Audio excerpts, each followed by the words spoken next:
here's how I answered what is the biggest challenge you anticipate having in medical school in my medical school interviews. So when you're asked this question, it is implied that you need to explain what challenge you think you're going to have, and then you need to follow up with how you're going to overcome this challenge and essentially assure the interviewer in front of you that you're ready to handle what you think is going to be the biggest challenge for you in medical school. That's pretty much what they're looking for, right? So for me, what I did is I said that I anticipate the biggest challenge for me going into medical school being the sheer amount of volume that goes into the first 2 years of your preclinical years.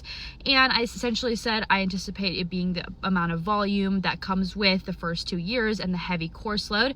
And then I went to saying that I do feel equipped and ready for this experience and this obstacle because of my experiences in undergrad. So I was able to connect it. When I was in undergrad, I was working full-time while I was a full-time student, and I had summers when I also had classes. I did some online, did some in person, and I was working over 40 hours a week over those summers. And I was also working full-time while I was studying for the MCAT.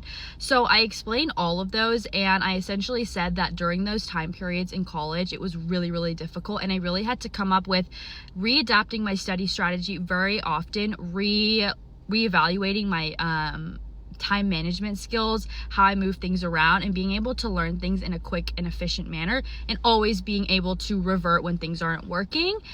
So then I was able to kind of translate that and say, because of my past experiences in these situations, I anticipate this being an obstacle in medical school, but because I have these skills now, because of my experiences, I anticipate that I will be able to overcome these obstacles using what I learned from the past to be able to overcome the sheer amount of volume that comes with the first 2 years of medical school. So you don't have to say this, right? If this applies to you and you can come up with examples, it doesn't even have to be my example. Like, you don't have to work full time to prove to them that you know how to handle a course load, right? There's so many different ways, and there's so many other obstacles you can come up with in medical school.